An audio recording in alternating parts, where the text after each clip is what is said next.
Well, good afternoon, everybody. How y'all doing? Pretty good here, and welcome to the channel. Recently, I've had a couple of questions about the lift that I did recently on the Tacoma here behind me.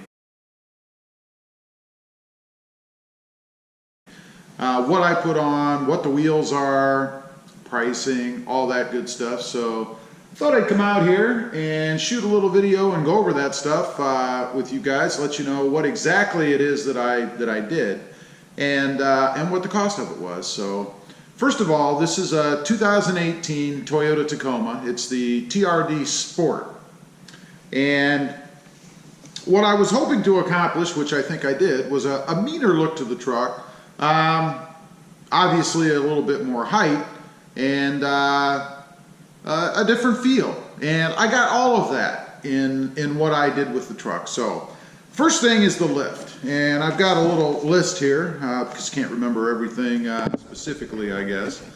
But the first thing that I did, of course, was the ready lift. Now, and I'm going to read this exactly like it is, so if anybody's interested and you're looking for this, this is exactly word for word what is on the truck.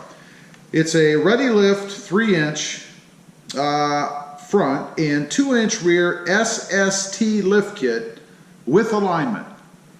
Obviously you have to align the truck when you do anything like this so that it drives, you know, normally. That was $575, and of course quantity on that is 1. Next, and these are the wheels. And I gotta say, I love the wheels on this truck. 4 of them, of course. They are 20 by 9 plus 1, and that I believe is the 1-inch offset, so it's a plus 1 offset on them. Anza, which is A-N-Z-A. I think I've been pronouncing that name wrong actually in a lot of the videos. I think I've been calling them Anzos. But they're Fuel Anza wheels. And they have a part number, I believe, a D as in David 557. It's a matte black with gray ring, and then it says dash MHT. I'm not sure what the MHT stands for, but that's exactly how it's stated on the paperwork that I have. They were $300 each, $1,200 total for that. Next are the tires. And I kind of went back and forth on the tires. I was going to go with a Toyo. That's what the truck that I got the idea from had on it, the one at the dealership. But in some of the research that I did, a lot of people said that, you know, you're going to get the best road ride, I guess, from the Nitto tires. So that's why I went with Nitto, and so far I'm really happy with them. There is a bit of a different feel, like I mentioned in a different video that I did, but it's nothing horrid for sure, especially given how aggressive these tires are. Obviously there are 4 of them, and the part number and all the detail, they're an LT295/55R20, and they are Nitto Ridge Grapplers ATD, and they were $310 each, for a total of $1,240. Again, love them combined with the wheels that I put on. I think it's really just an awesome package. I would highly recommend it. You know, if you're looking for something with good road or asphalt behavior and the ability to go off-road if you want, I think it's a good compromise between the two. So for me, it works out really well. Okay, one other thing to mention here. I was also asked if there was any cutting or any rubbing that would facilitate cutting as a result of the lift in the tires, specifically the tires. So let's take a look. We have this front plastic piece under here, this guard or whatever the heck it's called, and there was some cutting just on that, right here on the edge. It had to be cut at an angle to allow the tire to turn without hitting it, obviously. Pretty minor and pretty easy, and I actually think it looks better that way because now it follows the line of the fender, if you will. And I think that looks much better myself. And with these little ridges that are in the fender, it even looks, or in the guard rather, even looks cooler, I think. But it's this way on both sides, so you guys can see there. And then take a look over here. It's the same way here. And again, that's just to allow the tire to be able to turn without hitting this guard. And I actually like the look of that better myself, so I'm pretty happy with that. I think it looks pretty good. I think it's probably the way that it should have been from the factory, whether or not you had bigger tires on there or not. Next you have, and that was a quantity of 4, of course. I did not buy a spare. The truck comes with a spare, of course, the OEM wheels and tires that it came with, or tire that it came with. I asked the shop, you know, in a pinch, if I was somewhere and I had to get somewhere else to buy a new tire, fix a tire, whatever, if there was a problem, would I be able to use that spare? And I know it's obviously not the same size, but in a pinch, you'd be able to get where you needed to go if you needed to, you know, if you had a flat tire or something and needed to get it fixed.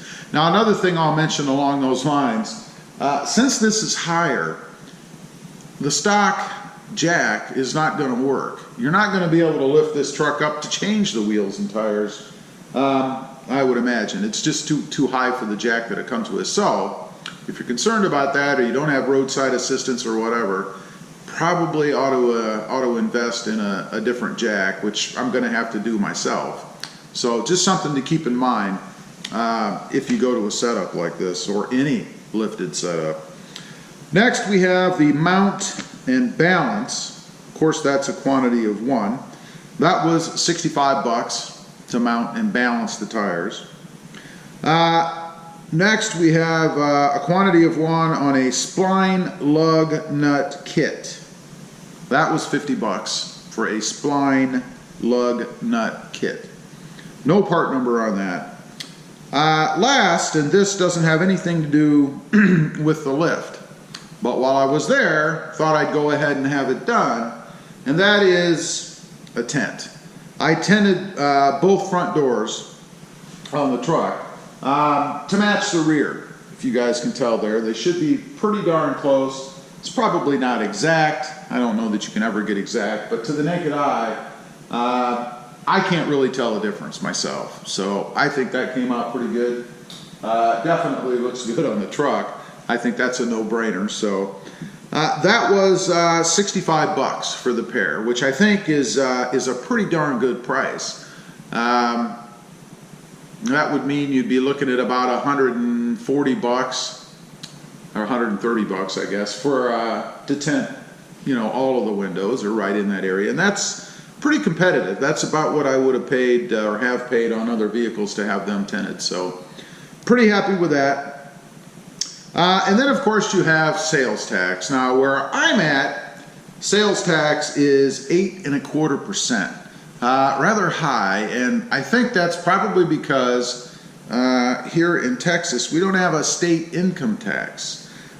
But you know they're going to make it up somewhere, right? So 8.25% tax. That accounted for $263.59. Obviously, you're going to have tax wherever you are, so that's going to vary. The total price then is going to vary based on what the tax rate is where you're at. So, what's the grand total? The grand total on this whole thing, including the front windows, which if you don't need, obviously you could reduce this price by $65 in the tax implication. $3,458.59. I will say it is much lower than I expected. I expected a lift like this on this truck to be somewhere in the $4,000 to $5,000 range. So I was pretty happy with that. I thought it was a pretty fair price. The guys did a great job on the build, or on the mod, the lift, and I'm really happy with the way it turned out myself. Now, I'll mention this again briefly. I'm not going to go into great detail because I did do a video on this pretty recently, but Was there any impact in doing this? Well, the obvious impact is it's higher. If you don't have side steps and you're not 6'4", which I'm not, you're probably going to need side steps as well, or something to step up into the truck comfortably. I mean, you can jump into the truck, you can heave your leg up into the truck, whatever, but you know, if you're daily driving the truck, probably going to want something on the side so you can get in and out. Those will cost you if you install them yourself, and I highly recommend that you do, especially once you have the lift. You know, it's easier to get to all the bolts and everything. They're just bolt on. If you have somebody to help you, you can do it yourself and save the labor, and it'll cost you probably somewhere between $300 and $500, depending on what you get. What are on mine are just the stock or the OEM side steps, the Mopar, or not Mopar, the Toyota. I'm thinking of the Jeep that's sitting in front of me. The Toyota, you know, OEM side steps that you can get. They might be, I think they're the Predators, but I'm not positive on that. Anyway, that's what this build cost me. Those are the details straight off of the sheet that I got from the dealer, and or the shop rather. And if you're interested, go for it. I love it. I wouldn't hesitate to do it again. There are, of course, other options out there. I think the Ready Lift is just fine, at least for what I was looking for. Anyway, appreciate you guys watching. I hope that answers the questions that I've had about this for those of you who might be interested in doing this yourselves. Appreciate you watching. As usual, please give this video a big thumbs up. Click that subscribe button if you haven't before, and we'll see you next time on the web. Have a good day. Bye.